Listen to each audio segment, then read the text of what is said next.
According to reports from the ever-so-hoity-toity Tenpenny Tower, a group of displaced ghouls have been trying to gain entrance. But lush at large, Alistair Tenpenny says, no zombies, no how. Come on, Al, cut the ghoulies a break.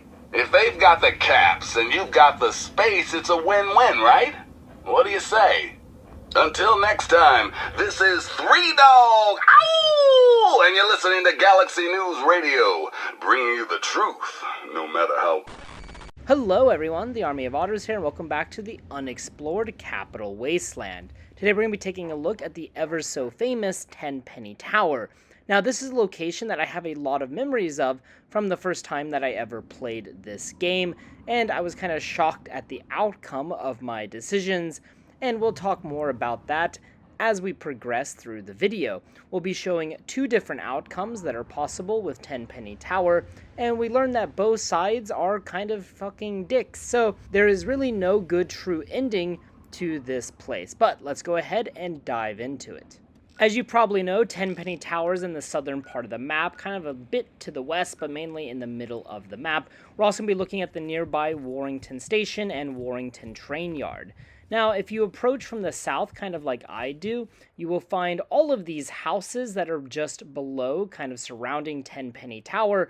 However, these houses don't have any, name or anything for this neighborhood, so I'm assuming it's just a part of Warrington, which is what I assume this area was called in the pre-war era. Now, unfortunately, none of the houses have any loot, except for this house up here by Tenpenny Tower. If we go inside of this house, or what's left of this house, we'll find a bookshelf, and we can find a copy of Duck and Cover on the bookshelf. And something else I just thought I would mention, these can be found around the Capital Wasteland, but inside of the mailbox here, I found a letter from Vault Tech, which is advertising the vaults, but these are found across the Capital Wasteland in mailboxes. We can find a Red Rocket nuclear coolant replenishment and service station. Now, these look a lot better in Fallout 4, one of the improvements they made. The building is actually called Willy's Grocers, so it's a kind of grocery store, or just a convenience store, here just east of Tenpenny Tower. Inside, there really isn't a whole lot. We have this annoying radio on the shelf playing music. There's also a hard lock safe, a copy of Tales of a Jerktown Junkie Vendor, which is by far the best thing we can get in here. And inside of the safe, we can actually find decent loot, like a scoped 44, some 44 ammo, and a stealth boy. Back outside, we can find more ruined houses. There's this bus stop here, but unfortunately, there's nothing inside of these houses. Just destroyed and really nothing. Now, if you look over here to the south, we can see this kind of decrepit concrete building. If we go inside, you might actually find some ghouls like I did here. And these ghouls are just trying to make their way to the underworld. So they probably came from pretty far away, and they've just come to the Capital Wasteland. Now, there is really no way to politely end this conversation for whatever reason. So, yeah, I just felt really rude, even though I didn't mean to be to them. Now, if we come over here on the second floor, we can find some stim packs, a scoped 44, and a copy of Tumblers Today, next to this average locked ammunition box, which has 44 ammo inside of it. And if you go up to the top floor that we can still get to, we can get some pretty decent views of Tenpenny Tower. Now, the first time you approach Tenpenny Tower, you're going to find this conversation between Roy Phillips, who is the ghoul here, and then Gustavo, who's on the other side and is the head of Tenpenny Security. And this is the crux of our conflict here at Tenpenny Tower. Roy Phillips leads a pack of ghouls, and they want to live at Tenpenny Tower with the other residents, or at least that is what Roy Phillips claims. However, Gustavo, security, and the residents of Tenpenny Tower don't want any ghouls. So after this, Roy Phillips will walk away back to his hideout, and if you talk on the security intercom, they're very rude to you at first because they think you are Roy Phillips, but after that, you can kind of negotiate and either bribe your way in, or with a speech check, you can get them to open the gate. So after that, you are free to enter Tenpenny Tower. And of course, if you help Mr. Burke during the Megaton Atomic Bomb quest, you also gain access to Tenpenny Tower. Now, once you get inside, you'll be warned not to sneeze in the wrong direction, or else you're going to have trouble. they will open the front gate, and you can pretty much freely come and go to Tenpenny Tower whenever you want. However, if you wish to live here, you have to side with Mr. Burke, and you have to destroy Megaton during the quest. So that is really sad, I think, because there's no other way to gain residence here. Even if you help Roy Phillips and the ghouls, you still cannot live here, which just kind of sucks. But once we're inside, we can talk to Chief Gustavo more, and he gives us some information on Roy Phillips, and we can tell him that, hey, we'll go deal with the ghouls, which is exactly what we're going to do for now. We're going to head to Warrington Trainyard because that is where Roy Phillips and his crew are hanging out. Now, we'll explore this location and Warrington Station more in depth later in the video. For now, I just wanted to focus on the story elements. So as we go through the subway here, you're going to have to fight a lot of ghouls. And if you have broken steel installed, there is a high chance that a feral ghoul reaver will spawn down here. I completely forgot about reavers, and they are a pain in the ass to kill. They just have so much health, but really not that difficult, just kind of a bullet sponge. After that, eventually you'll enter Warrington Station, and you're going to find Michael Masters here, and he'll warn us, but we can just talk to him and then get past him without any violence, and obviously he's not a feral ghoul. Now, there's a few interesting things about Michael Masters. First, he is an esteemed scientist from the pre-war era, and also apparently he used to vacation at Tenpenny Tower in the pre-war area, so he's familiar with it. Also, he's only one of 2 ghouls in the entire series that appears to have retained his human or original eye color, the other one being Moira Brown if Megaton is destroyed in the nuclear explosion. Now, as we continue further into Warrington Station, we will find that there's kind of a labyrinth of tunnels here, and it can take a while or it can be a bit confusing if you're, just kind of being stupid like I am, but eventually just kind of follow the path, follow the tunnels, and eventually you're going to find Roy Phillips and the other members of his crew. Now, he was sleeping at this time, but I just woke him up. Maybe I scared him. But if you talk to Roy Phillips, he insists that he would peacefully live with the humans if they would agree to let them in. However, he believes that they will not let him in, and that he has a more violent option by using an emergency escape door in the basement of Tenpenny Tower that leads into the subway. From there, we could use the door, open the door, and allow feral ghouls to barge into Tenpenny Tower, killing all of the residents. I'll show them the real monsters. We'll unleash our feral brethren on them. All those bigoted sons of bitches will get torn apart. Trouble is getting past the damn subway access door. You see this? Some kind of escape door that leads from the Tenpenny basement to the subway tunnels. There must be some way to get that open. After this, I insist that I can talk some sense into the Tenpenny Residents so we can come to a peaceful resolution. Now, not much is known about Roy Phillips' history, besides the fact that he is indeed a pre-war ghoul, so he obviously knew the old world. Now, as I left here, I found another feral ghoul reaver. However, when I played through this again, there was no reaver, so obviously this is a random encounter, and a very kind of sad encounter because they're a pain in the ass to kill. After that, I headed back to Tenpenny Tower and entered for the first time. We will find several very well-dressed residents inside.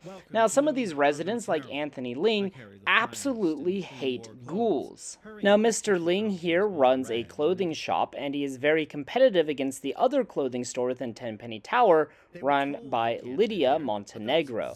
Also, Ling is seen flirting with the security guards at Tenpenny Tower and tries to make a lot of advances with them, all the way up to Chief Gustavo. However, all of the security guards and Gustavo reject him. Now, one of the most interesting residents within Tenpenny Tower is Susan Lancaster. She is a former slaver that worked for Paradise Falls, and of course she now lives at Tenpenny Tower. It is unknown why she left the slavers at Paradise Falls, but apparently they had a very bad falling out.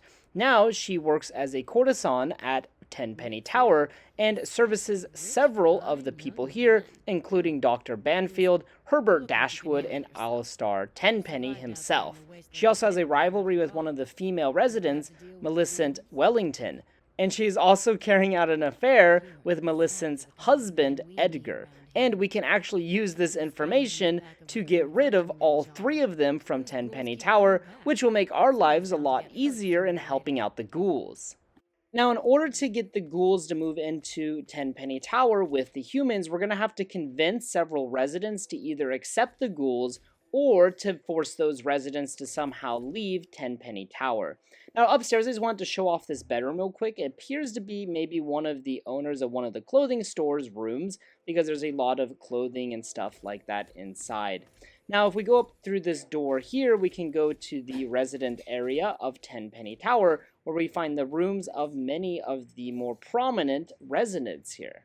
Now, we will focus more on this floor later to collect some loot, but for now we want to head to the northeastern room, which is Susan Lancaster's room. And over on her desk, we can find a copy of Tales of a Jerktown Junkie Vendor, and we can also find the love letter.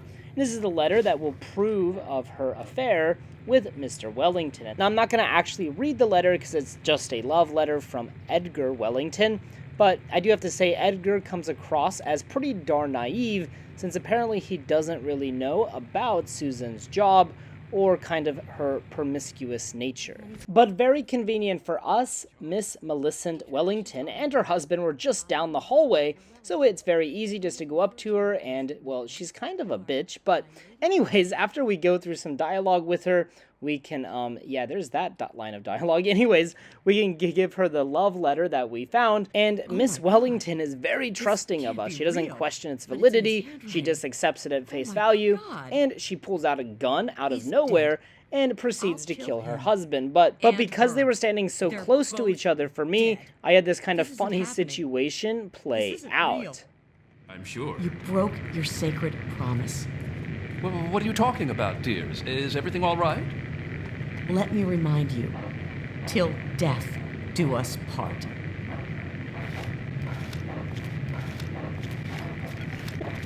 Hello? Hey there. So after drawing and holstering her weapon several times with a security guard right next to her, she finally murders her husband, but oddly enough, nobody cares about what just happened. Then she shoots the body again for good measure, and she goes through the door. She will proceed then to run through the entire tower to find Susan.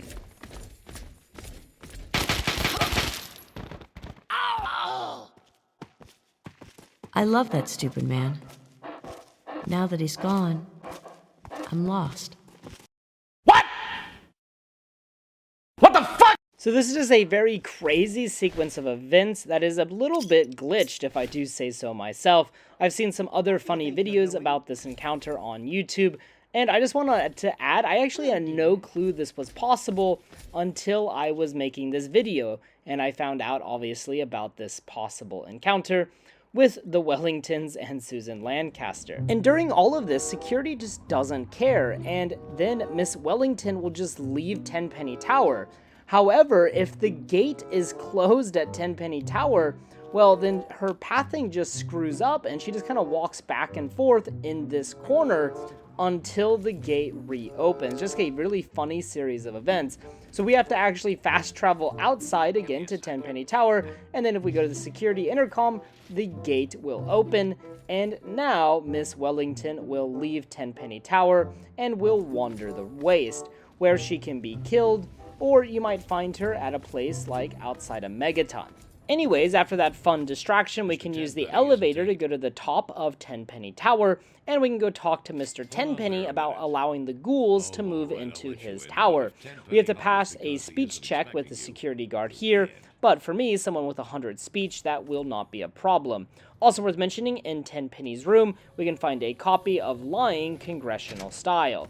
Then, out on the balcony, we can find Mr. Tenpenny, where he often spends his days, and then we can proceed to talk to him about the ghouls moving in. Now, surprisingly, he isn't too opposed to the idea as long as his residents are okay with it. And he will give us a list of 5 residents that he think might cause problems, and that we need to convince either to say yes, it's okay for the ghouls to live here, or we have to convince them to leave Tenpenny Tower. Now, there's a few ways to go about making them leave. One way is to pass a speech check, which is what I do. Another way is to just steal from their safes inside of their rooms or their shops, and this will make them think that Tenpenny Tower is no longer safe, and they will then proceed to leave. Here is the list of people we need to convince. There are 5 people on the list, however, we already got rid of 3 of them, Mr. and Mrs. Wellington and Miss Lancaster, by using that love letter. So if we go down to the shop, we can find Lydia Montenegro, and we'll just use a speech check in order to convince her that this is no longer a good place for her to live. She is very hostile to the idea of ghouls living at Tenpenny Tower, so we will just force her to leave. Now, pretty much all of the residents are initially hostile to ghouls, but many of them can be talked to, like Margaret here, and she can be convinced that the ghouls are okay. Most of the residents are at least willing to try it out at first, so hey, most of them are kind of open-minded. Same with Tiffany Chang here, who can be also convinced that hey, the ghouls might not be so bad. Speaking of Tiffany Chang, there's something very fascinating about her husband. Her husband, Irving Chang, claims to be the descendant of Chairman Chang, who was the leader of the People's Republic of China before the Great War. And he is very prideful of his assumed lineage. He refers to other people as comrade, and on his terminal, he's even planning a communist takeover of Tenpenny Tower in order to establish the Tenpenny Commune. Anyway, back to helping the ghouls, the last person we need to get rid of is Anthony Ling here.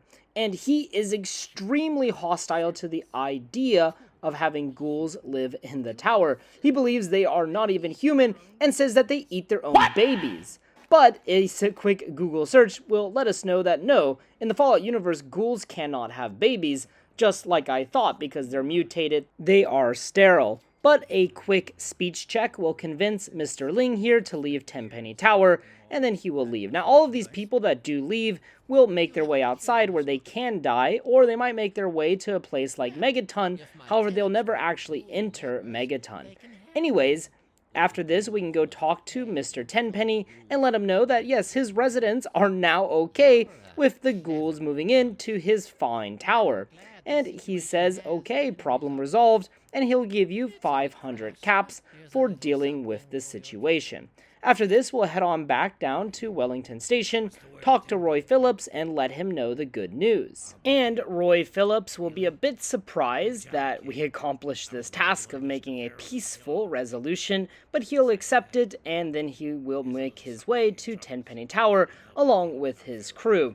And as compensation, he will give us the ghoul mask. The ghoul mask is this pretty cool looking mask, a little bit scary, a little bit derpy, but the nice thing about this mask is it makes all feral ghouls non-hostile to you and your companions. So even if you have a companion with you, you don't have to worry about feral ghouls while wearing this mask. And if we head back to Tenpenny Tower, we will find that the ghouls and the Tenpenny residents are living peacefully side by side.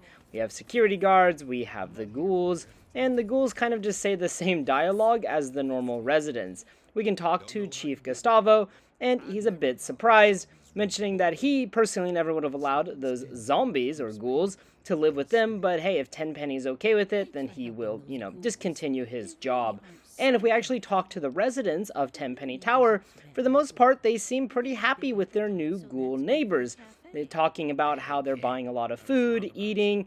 Michael Masters also seems pretty happy. Even Irving Chang here seems very happy. Maybe he can recruit some of these ghouls for his communist revolution that he is plotting. However, while everything might seem peaceful, if we wait 3 days and come back, something is weird. All of the security guards are gone, and there's no normal residents in the courtyard. It's only ghouls. And we make our way inside. Chief Gustavo is gone, and you'll notice that all of the human residents are now gone, and that there are only ghoul residents. If we come over here and we talk to Michael Masters, he will tell us to not go to the basement because there might be a bad smell, and that Roy decided to take out the quote-unquote trash. So we can see that there is truly no peaceful resolution to what is happening at Tenpenny Tower. If we make our way to the basement, we can find a lone feral ghoul along with a lot of blood. and apparently there are now a whole bunch of bodies down here, but I didn't see any. But anyways, yes, they actually kill all of the residents, and if we confront Roy Phillips about what just transpired, he will be pretty aggressive towards the player and tell us to not mention it or not to push on it, otherwise he will turn hostile. Now, I remember as a kid when I played through this quest, I was very upset and disappointed in Roy Phillips and his crew because I went through a lot of effort in order to make a peaceful resolution. I want everybody to live side by side and happily, but obviously, peace was never an option. So ever since this, I actually usually side with the Tenpenny residents that are there in the first place. I mean, they were here first. It is their town, so they can kind of dictate the rules, even if they are kind of bigots. But I guess their bigotry had a point since there was never any peaceful resolution. So I don't really know what the message of this quest is, just always, follow your kin, I guess. I really don't know. But we're going to use some movie magic, rewind time, and restart. Now, one thing I wanted to make sure I do is I wanted to do the Sarah Lancaster and Wellington love letter affair again, just because I thought it was really amusing and really funny the first time. And this can only be done during the actual quest. If you finish the quest, this is no longer possible. So here we go, just going one more time as Mrs. Wellington goes on a shooting spree inside of Tenpenny Tower, and no one cares. After that, we're going to make our way to Warrington Trainyard. And from here, I'm going to go more in depth into Warrington Trainyard and Warrington Station because there's some good loot. So to Warrington Trainyard, in this little guardhouse, we can find an ammunition box, a first aid box with random first aid, also some Radaway. Now near the back here, there's a lot of barrels of radiation, so you will pick up some rads. And then there are these little kind of catwalks that we can walk on top of. And on top of the second one, which we have to jump on, but we can find a missile launcher, some ammunition boxes with missiles, also some Radaway, so some pretty good findings up here. Just kind of have to jump and finagle your way up here. And after that, we'll head back into the Warrington tunnels. Inside, we have this ammunition on the floor next to the skeleton, just like the first time. We'll make our way down this long tunnel. It is very linear at the very beginning. Kind of just don't have any choice until eventually you reach kind of this little room. This connects us to the other part of the subway. There is some first aid and ammunition boxes in here, so make sure you kind of loot your way through to see what you can find. But really nothing that great as far as loot. But yeah, stim packs and Radaway are obviously always a welcome sight. Now after this, you're going to want to go ahead and exit this little room into the next part of the subway. Continue on down. Eventually you're going to come to a T intersection, and there's going to be this skeleton and who has a rifle, some stim packs, and an ammunition box with some 5.56 millimeter rounds. And then there are some ghouls at the end of the tunnel to our right. Now the right is a dead end, but there is this average locked door. You're going to want to pick this door in order to find a lot of medical supplies, also one ammunition box, so not half bad if I do say so myself. Now within the tunnel section itself, this is probably the best loot in the entire section just because of all of the first aid. Now in the actual Warrington Station, there are some skill books and stuff, which we'll show later. Here is where that Feral Ghoul Reaver might spawn if you have Broken Steel installed. Obviously, this would be a very unwelcome sight for a low level because these guys have a fuck ton of health. Thankfully, I had dog meat with me in order to kind of be my bullet sponge. But yeah, that Reaver is really difficult, and he only gave me 2 bobby pins. But actually, bobby pins in Fallout 3 are a bit more rare than in Fallout 4 or Fallout New Vegas, so hey, I'll take them. After that, just kind of make your way through the rest of the subway. Eventually, there's a downstairs area, and we can find some more first aid boxes, which had 5 total stim packs for me, which is pretty damn good. After that, we can actually enter the actual station area.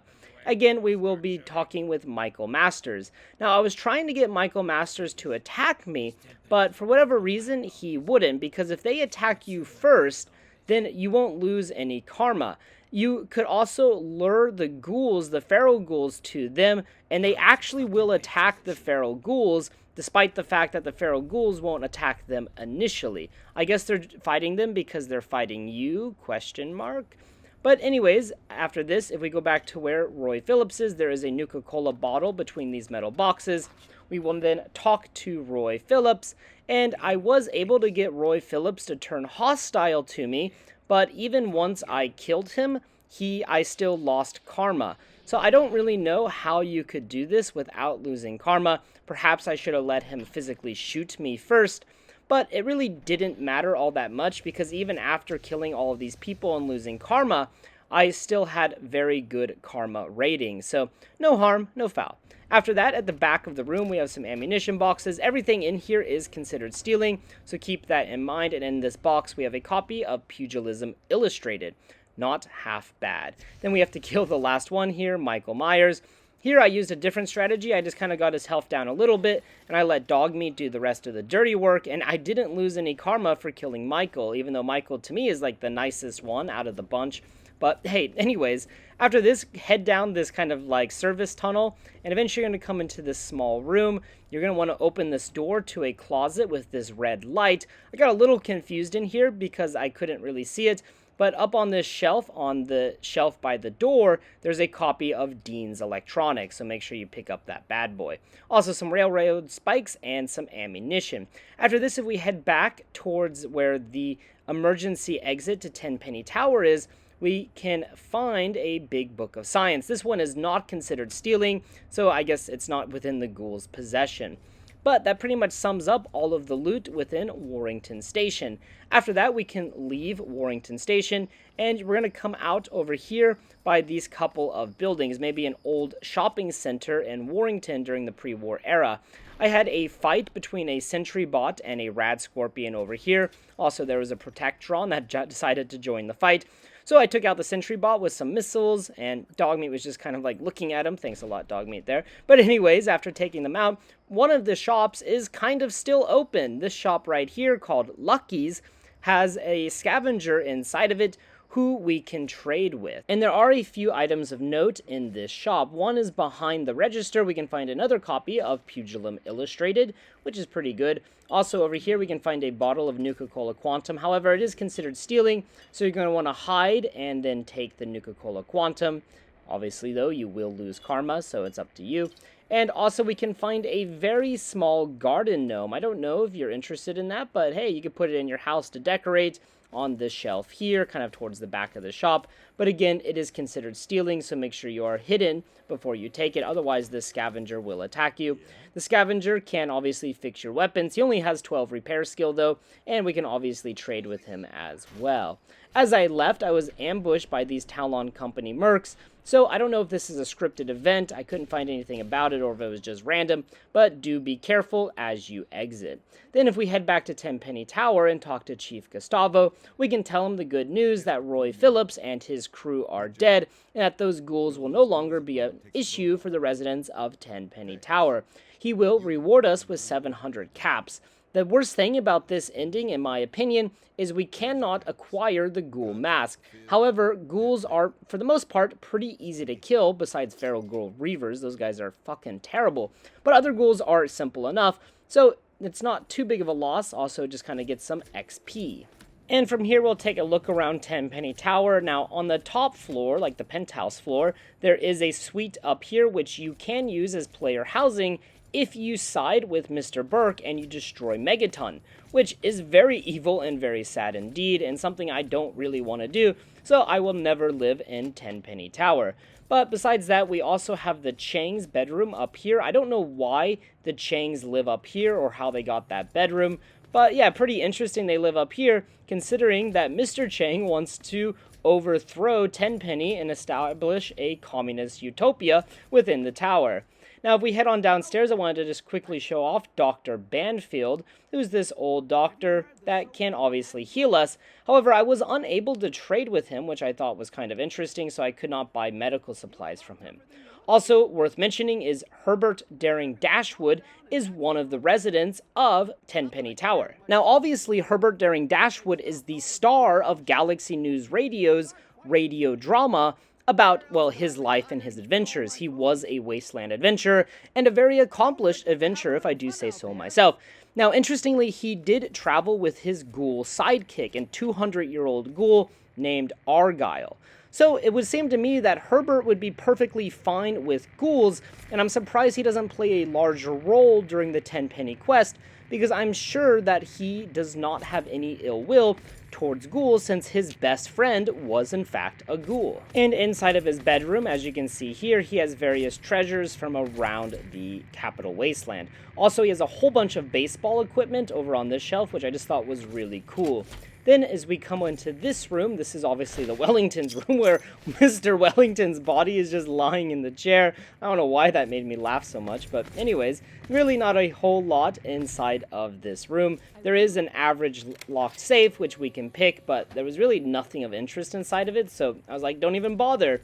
After that, if we head down the hallway here, next kind of to Sarah Lancaster's room, there is a red tricycle.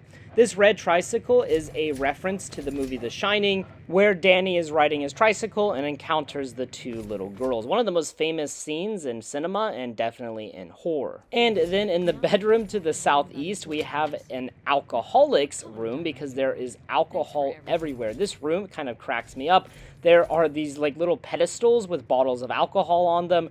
The bookshelves and everything are just filled with alcohol. So if you ever need a drink or you want some, alcohol, this is definitely the place to come get some. Of course, it would be considered stealing. Over here on this pedestal, I thought it was really funny because we have a box of sugar bombs and a bottle of whiskey. Also worth noting, the one item of note in here is we have a rare, very large bottle of vodka. This is one of the only ones like this in Fallout, so I decided to go ahead and just take it and to put it in my house as a display item since it is rare. After that, we can go outside, and this is, of course, where Mr. Tenpenny spends most of his days. Sometimes, though, of course, when he goes to sleep and stuff, he'll actually go inside of his room. From up here, behind Lucky's, there is a nuclear crater, or what many Fallout fans assume is a nuclear crater. Obviously, then, there was a nuclear explosion close to Tenpenny Tower, so Tenpenny Tower is pretty damn resilient. And, of course, from up here, we can get some exceptional views of the Capital Wasteland.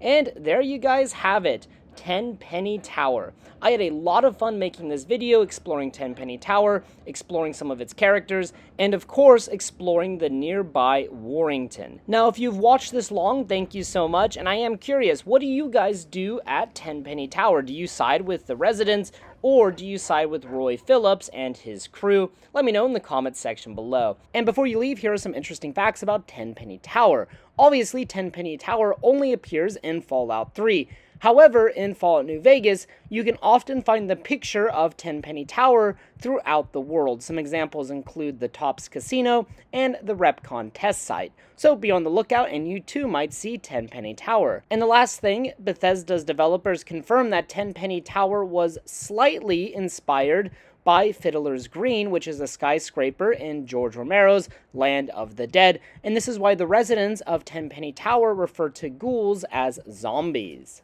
And of course, before we end this video, let's do some shenanigans by killing Mr. Tenpenny and then falling off of Tenpenny Tower because you're stuck on the ledge here, and then you land right in front of the security guard like so.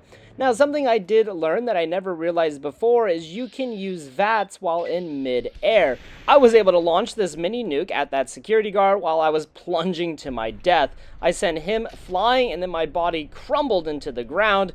And yeah, I just thought that was freaking awesome. And thank you guys so much for watching. If you guys have any recommendations or ideas for future videos, future locations, please post them in the comments section below. And I'll leave you with this. I fired a mini nuke directly at Mr. Tenpenny, and he survived. Maybe he is more powerful than we thought.